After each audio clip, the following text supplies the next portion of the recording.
You outside when you walk like to a chow hall, or when you have to walk to a different they call them ships.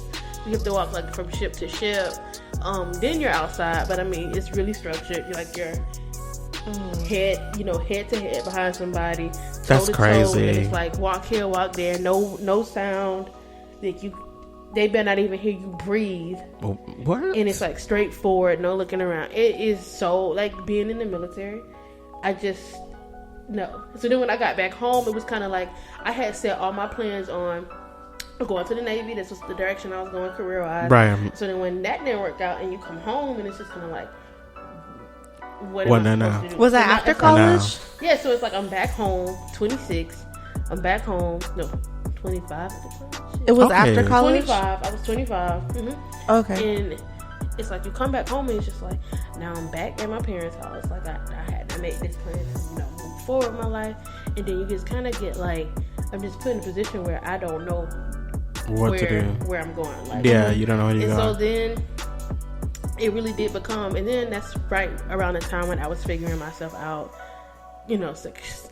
sexuality wise. So it's kind of like I would start going out, and I'm hanging with Raven a lot more, and then feelings getting deeper. You got turned out, and I'm just like, shit. So now I'm dealing with both. What direction am I going? Yeah, damn. I don't know if I like.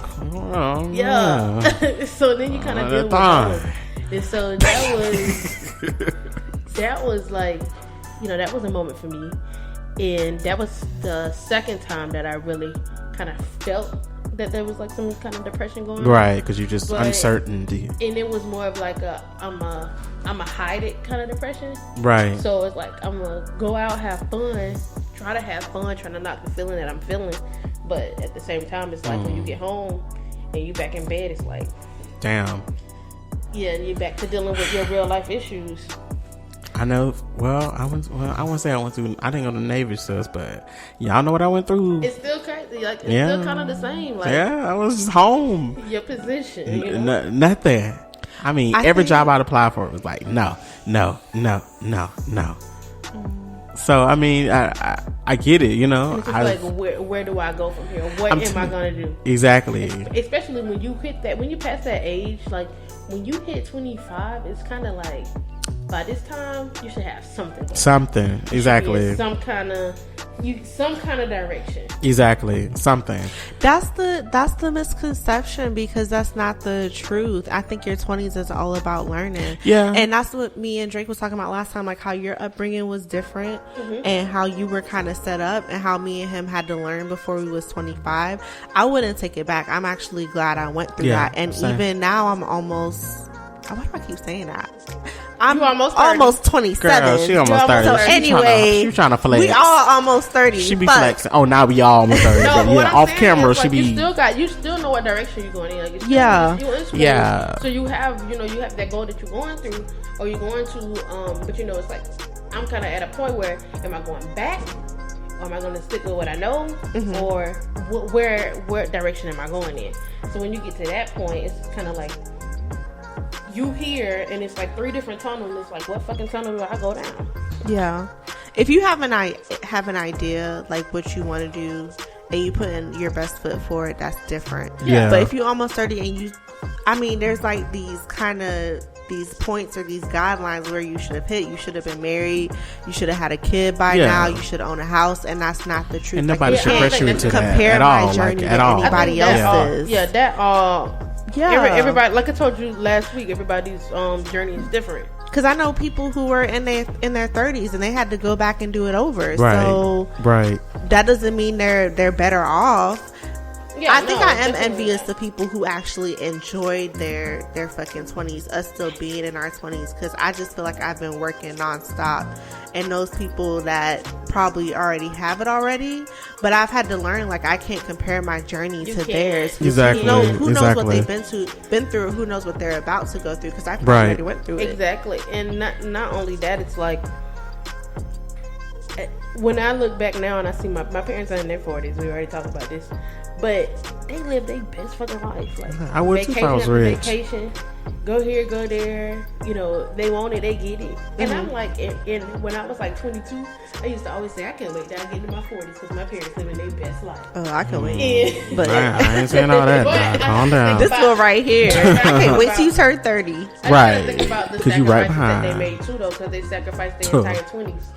That's exactly. true. That's what I'm saying. So I want to live in the moment. I don't want to constantly work and kind of set myself up. I want to live in a fucking moment. If you know us, we live in the moment, baby. Perfect. We book a flight, like no tomorrow. That's true. Let me get on booking. Right. Because the other night I said, FYI, honey. Boom. We was booked in 15. So, even the moment, sis. Definitely. Honey, we be inviting you. I think more than traveling though. Just like basically not setting up these timelines for yourself. And but just live in the moment. Hell, why not? Yeah. Because I don't want to be fucking 35 and like I should have quit. I should have quit that job. I should have not been with that nigga or whatever. You wasted a lot of time. Like I don't want to do that. And it's so important to me because I see people who are older than me and they wish they could go back in time. Yeah. And it's just learning from other people's mistakes. I even look at like my parents, like my dad. You know, I think my dad is pretty well off, but he's still working every day, manual labor. You know, he's not broke by a long shot. You know, he set up his future because he's damn near 60. But it's like 60. He is. My dad is like 57. He's like 57. He don't look 60. No, he's like 50. No, he don't Girl, I look got a 60, letter Tasia. from him on the other day. Yeah, he's near. No, his AARP comes here. So when I switched my address, some of his mail came here. But yeah, so he getting there. He don't look like it. Don't act like it. I just pray that. Don't look like it. Okay, hey, you wanna go to that? Let me talk to you. Yes, stepson. I already had one bad stepmother. I need two. Moving on. I hope they don't listen to the podcast. And they don't.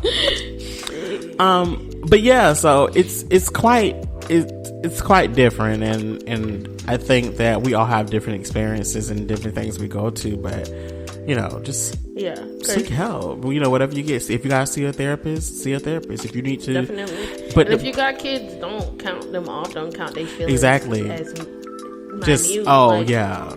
Like their feelings are valid. They feel exactly away because they feel away. And these kids now are, I think, just from an intellectual point of view, they're a little more in tune with their emotions and sexuality than we were when we were younger. I also think it's just they have access to. They're a little more advanced, and they're going through harder things in this point in time. Yeah, the things that social media started with our generation when we were younger. Like when MySpace started, and now these kids have everything at their disposal. Snapchat, Instagram, Facebook, Twitter, TikTok. So they're exposed to a lot more things, and they're more in tune with who they are. Exactly. At a very young age. And we weren't, you know. Mm-hmm. So we was out here basically coding and didn't even know it with LimeWire. So yeah, they're really more advanced. They are. I have but noticed most recently, a lot of kids under 10 committing suicide. Mm-hmm. So I kind of got to think, where do these kids and a get lot that of times because of sexuality. Mm-hmm. I think it comes from being bullied, but and being because bullied, of their sexuality. Yep. And not just that, it comes from a lot. I've never been a suicidal person, but I always thought I should just run away. Child wanted to. I just wanted to run away. Pack my bags. Just be gone. I didn't want to take nothing with me. I just wanted to go. I should have ran in your mama's house. You would have been coming. I would have been going. That's fine, because you sure wouldn't have ran the Drake though. I can guarantee you that. No, it's just I think people don't really consider kids' feelings. They don't take them serious. Mm-hmm. They don't think that kids have, for some reason, kids' emotions and feelings don't matter. And I think, like I was just saying, kids these days are very much in tune with their emotions. And they understand a lot more at their age than we did when we were that age. I never really understood why I felt the way I felt when I was young. Right. It was just, But a kid now knows. But it took me at 26 to understand what I felt at 13. Mm-hmm. That's crazy. It's just getting older and not kind of being exposed. Now you not know like all the family secrets, but all the shit I saw growing up, which honestly did me for the worst. I kind of understand now. Like I'm able to kind of break it down and share my experience with what I saw and everything, and why I am the person I am today, or why even in relationships, why I seek certain relationships and base them off of my parents' relationships and how kind of my mom and dad intercepted with each other. I see a lot of the problems I had in past relationships. I could see where it came from. Mm-hmm. My part, anyway. Mm-hmm. I think I searched for not a father figure in men, but I searched for something. I searched for an emotional connection in men that I never got from my father. See, you search for that, and I search for worthiness. Mm-hmm. Search for what? Worthiness. Oh, worthiness. Yeah. So just like, so I got my stepdad, but I never call him my stepdad. I just call him my dad. Dad, yeah. In my life, so I was like 1.5. But then I had my biological father, and then growing up, when you grow up and you got 2 siblings, and you see their dad stick around and your dad don't. Right, it's just different for you. So it was different because I used to be like, why was I not worthy enough? Right. Mm-hmm. And it took up until this year when my biological father passed away for me to realize it was never me, it was him. Right. Wow. But from 13 to 26, I always felt like big, long time. That's sad. And so when my biological father passed and I cried, in my head I'm like, why the fuck are you crying? Like, but it's just the fact that it was him, it wasn't me. Right. Mm-hmm. But do you feel like that maybe you wanted to get closure that you never got, or that just wasn't a thing for you? It was just because once he passed, I knew I would never have the opportunity to get it, to even establish something. Yeah. Do you think that you... But at the same time, it's like when I was 13, so what happened was like right around the time I was 13, so my biological father, he was in and out of prison. And so my aunt, his sister, she was like, we're going up to visit your dad. We want to know if you wanted to go. And up until then, it had never been a problem for my mom to let me go. Mm-hmm. But I think it was at that point she was trying to, in her eyes, protect me. And so she was like, you're not going. She didn't want you to get hurt. Like, she was guarding your heart. Yeah, you know, it's like, why can't you like that? And then my stepdad, he felt unappreciated because here I am seeking validation and worthiness and acceptance from this man who's never been there. That's still your daddy, though. Yeah, they are, but at the same time, it's like I want what my brother and sister got. Right, they're daddies. Exactly. Yeah, so I think that's a good introduction into the baby mama and baby daddy drama that we see, where you might see baby daddies can't see their kids because they deadbeats and so. But just like, you got to look at it from a standpoint of what I saw growing up from 2 motherfuckers that I don't think should have been together. But yes, they're fine today. Like, I'm going to talk about my parents' relationship. And for the longest, I thought because they were together so long and they went through so many tribulations, that the tribulations that I went through in my relationship would have made us stronger and made it for the better, but it was just toxic. So you were stuck in this toxic relationship, right? Thinking that exactly it gets better. But I said it to say, your kids, they're like fucking sponges. They soak up everything. They're not hearing you. They don't understand. They hear everything, and they see that shit, and it affects them. And I think kids are so innocent, and it's just like, not around kids. Like, I just think it should be around kids. I agree. I just I don't know. I feel too that kind of what I didn't say was I raised myself a little bit. Mm-hmm. So I taught myself how to drive. I taught myself about basically everything I know. That explains a lot. What happened? What happened? Oh, girl, I thought you ran into something. I was like, what? What happened? Like, that explains a whole. I didn't teach myself how to drive. Girl, I can drive, honey. Nah, I might drive a little. Well, who taught you how to drive? Exactly. Tasia. Like, let's talk about it, sis. First of all, bitch, I was sleepy. Great, bitch.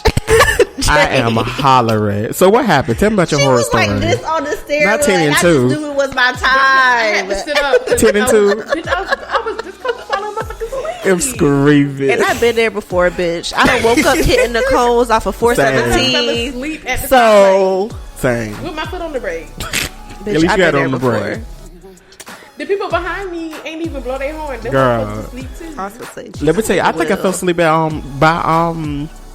by my daddy house one late night, baby. Fell right asleep at that light.